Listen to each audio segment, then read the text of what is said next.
Hi everybody, welcome to Teensy Vintage. It's Teresa. Today we're doing something different. As you can see, I'm working on an easel and I am gessoing a canvas. So no paper this time. This is a commission for a friend. She hired me to create a birthday gift for her friend Brittany. The brief was to create something really loud and flamboyant, and that had a particular quote, which you'll see a little later, in celebration of their friendship. I thought it was really beautiful, and I had a lot of fun making this. I'll be honest, I just kind of went into this intuitively. I kind of had an idea of where I was going. I knew two things. One, I wanted to use some turquoise paint, and two, I wanted to use a very crazy pink frame that has been sitting in my craft room for a few years. I got it on clearance at a craft store, and I just was like, this is the perfect frame for this project. I'm going to figure out a way to use it. So now I'm applying some turquoise, blue. I'll have to look. Of course, all the colors and materials will be listed in the description below, and if you have any questions, please don't hesitate to just put it in a comment, and I'll be happy to answer if I can. I let the gesso mostly dry, and I'm applying the paint over the, I guess, slightly damp gesso, but it gave it a really nice, dreamy, swirly kind of look, and I think it turned out really nicely. So yeah, there we go. This is the first part of my project. I painted this blue background and then I just let it dry overnight. I ended up doing this particular piece in several sittings. Like I said, I did a lot of intuitive play here. Some of the stuff I did at first was like, oh, maybe, I don't know. But at the very end, I was really happy with this piece. I will say I experienced quite a bit of self-doubt during the making of this piece. And I feel like that's really normal for a lot of artists. We sit down and we start to make something, and then we start to worry what other people are going to think. Now, granted, when you're making a commission, you do want to make something that the person that is giving you money for your work is going to like, because they're paying you. So there's that. But I was given free artistic license on this piece, and I wanted to make something that was reflective of me. And that was something that Mary asked for. She's like, make something that's you. And I said, okay. Now here we are the next day. I'm getting out all my supplies and my tools, getting a couple cosmetic wedges here because that's what I'm going to use to apply a lot of this acrylic paint through stencils. And right now I'm looking at different colors. I'm wanting something that's going to be a nice contrast to the beautiful blue, but will also go with that pink frame that's going to be on it eventually. So you can see I have a few pinks over there on the right. I'm also looking at yellows. I've got a red and an orange and a purple. And I think I end up going with definitely the yellow. And I think that was some kind of dark green, dark turquoise kind of thing. All right, so here we go. Get out the trusty, what do you call this thing? Going totally blank. Woo! Oh, man. But here I've got this great stencil. This is from the Crafter's Workshop. And I'm using the dots part of it. And I don't really want it to move, so I put a little bit of very low tack painter's tape up there at the top. Oh, this is exciting. We're using, oh no, we're not using that one. Oh, we are. Weird. Okay. All right, so we are using that paint. And that is what is that one? Brilliant Magenta. But I want to say, it was very transparent, and on the blue background, it didn't come out very quote-unquote brilliant, but that is okay.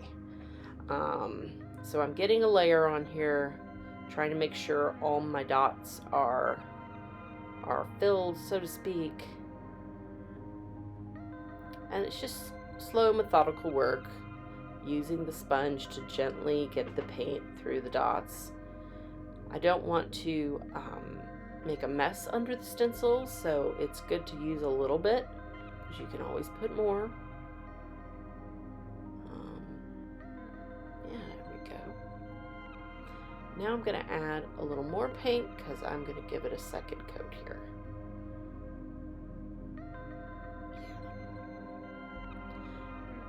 So it kind of came out a dark berry, I think, which is nice.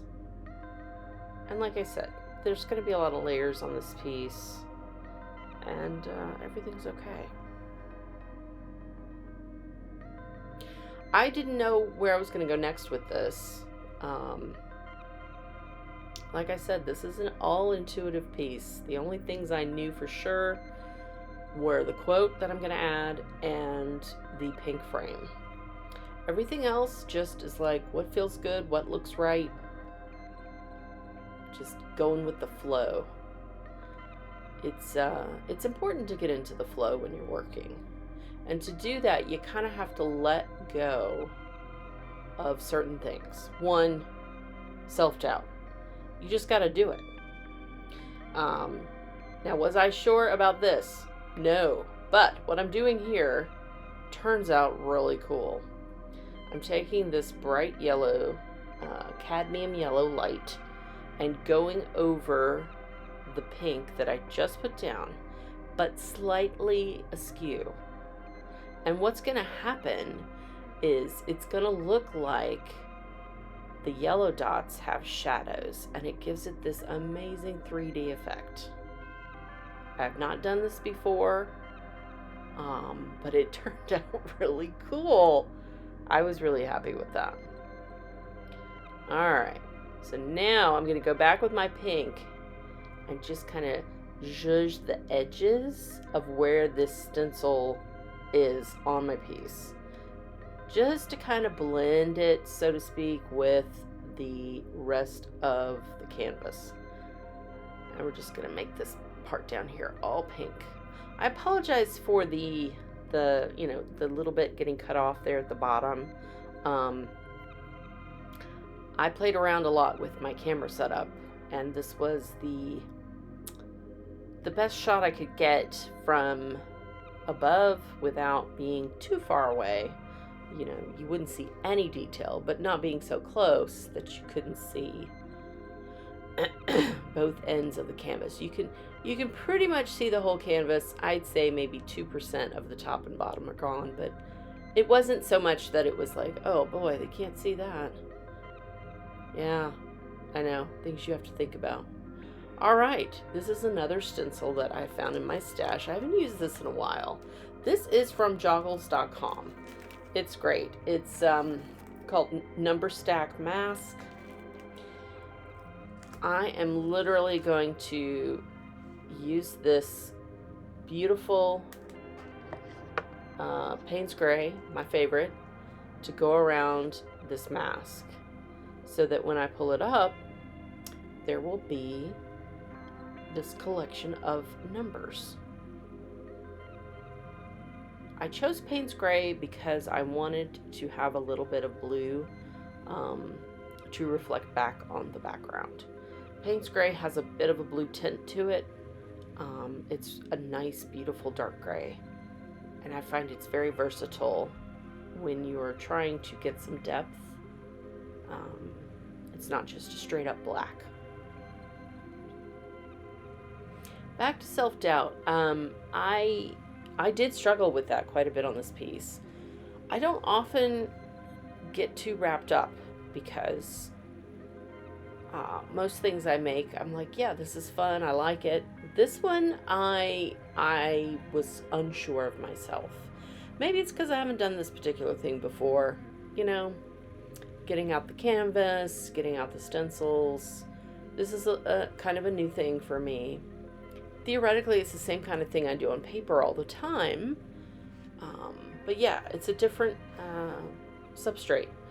And I wasn't sure. But in the end, it was great. I really loved it. But there was an evening where I went to bed going, man, I'm not sure about this.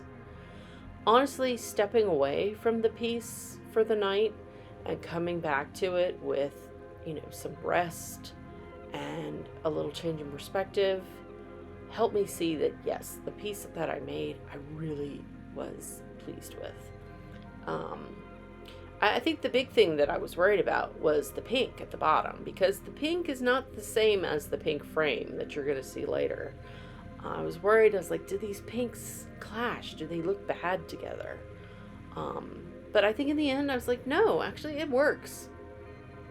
So yeah, now I'm going in with the Payne's Gray to kind of give a little more coverage to all of the pieces outside of where the mask was, so that the turquoise numbers really stand out.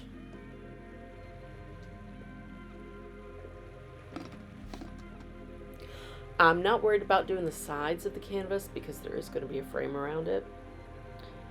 Usually I would paint sides, but not for this one.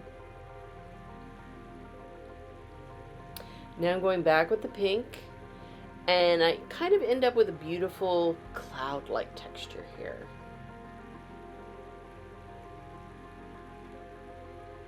Just nice and gentle. Since the numbers, are going to end up being pretty crisp, I wanted to have the beautiful, fluffy cloud-like look to the pink. And then you've got that really bright geometric, dot section there. It's great. Okay, time for paint pens. I pulled out my Poscas. I knew that I needed to do some outlining, but I also knew that trying to do that with a paintbrush would take forever, and my hand is not that steady. So I brought out the Poscas, and I found this big jumbo Posca that I had bought eons ago in yellow. This is, let's see, yellow 4.5 to 5.5 millimeters. It's pretty big. But it was just right for this project. I'm able to get a beautiful, bright outline to all these numbers to really make them stand out. And the yellow complements the yellow dots below. So yay, Posca. Posca markers are great. They have a beautiful color. They go on really evenly. Good quality. Now I do go over these outlines a couple times, just because when it dries it got a little bit lighter, and I wanted to make sure that the color was saturated and intense, because that's the look I was going for in this piece. Remember, really loud. But yeah, I love the way this turned out.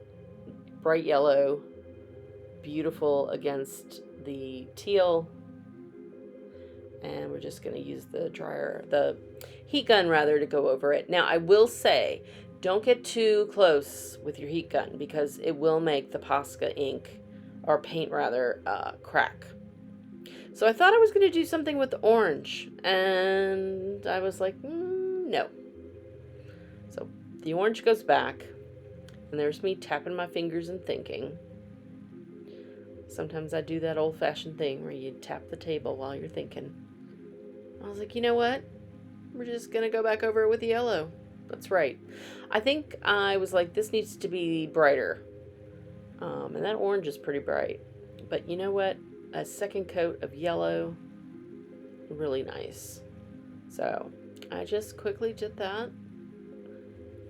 Covered up really nicely that first line, and just added even more, intensity to the yellow outline. So So yeah, it's starting to come together here.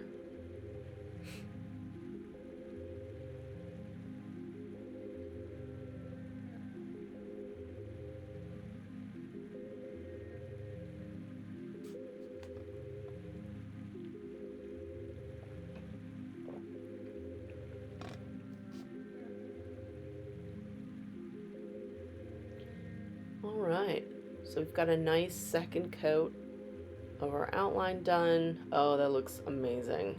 Yeah. Make sure it's nice and dry.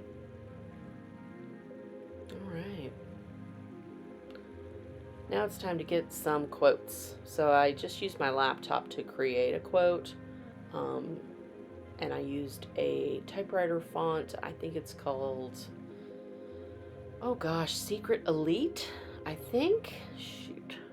Anyway, it has a typewritery look, which is very much my aesthetic.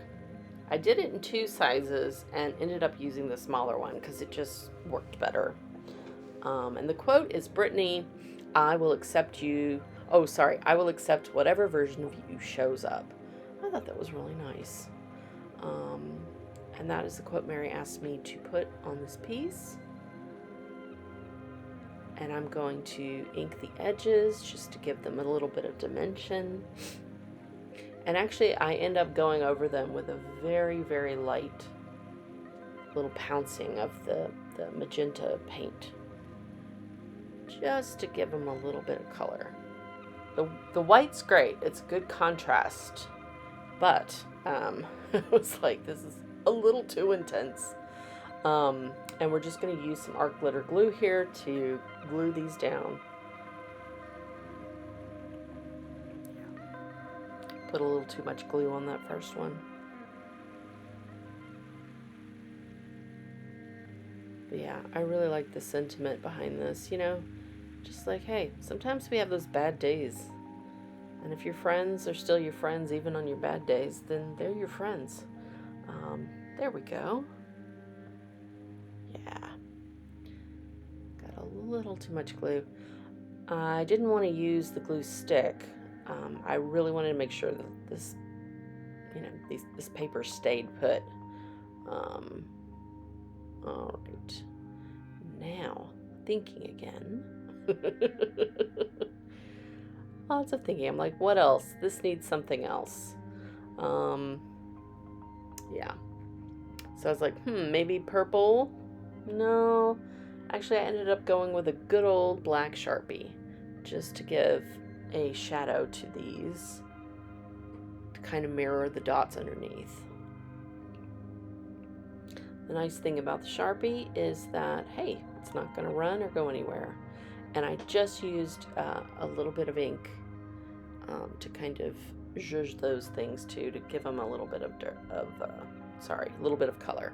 And here I am, I sign and date it, and I'm like, oh yeah, I think I'm done. And that even fit the frame. Look at that frame. Now, is that loud or what? But wait, there's more. I thought I was done, but I was like, no, you know what? This needs something else. And so I said, you know what? I'm going to put some gloss gel medium to give the painting a shimmer. I've already glued the canvas into the frame, so it's not going anywhere. And I am just lightly brushing a light coat of the gloss gel medium over the top of the canvas here, and that is just going to give it a little bit of shine. The frame has a gloss, so I was like, yeah, I need to have some gloss on this painting as well. Just using a good old sponge brush to lightly give a coat of high gloss gel medium. Now, I also got out my, Ranger Glossy Accents. I had a horrible time trying to get the darn thing open. Now, I poured out a little bit of this, and I'm just kind of adding it wherever. It's got a little bit of sparkle in it. Dries very glossy. I ruined my tip on this particular bottle, so I have to, use it the old-fashioned way with a brush. But I was very happy how that turned out. Added a lot of sparkle to this piece. All right, and then I was like, you know what? It still needs something else. This is pretty loud, but it needs glitter. All right, so I am now adding some of the, the gel medium, just haphazardly, just going over the raised bits here and adding the beautiful shiny purple glitter, catching it all on this cardboard piece. And yeah, oh. Used to be a Cheerios box. We use all the things in this studio. Okay, let's add some more. So we're gonna add some more glossy accents, or gel medium rather, add some more glitter. And I'm just literally just gently wiping the sponge over the top and letting the glitter fall wherever it falls. Shabby chic.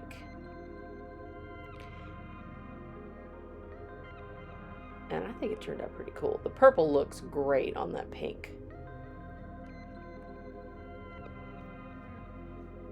All right. So there we are. Now I'm drying it a little bit just to make sure it stays put. And now I'm feeling like we're done. I want to thank everybody for watching. Thank you for subscribing. Please remember to like this video and share it with anybody you think would be interested in watching it. And tell your friends that you love them. And I will see y'all next time.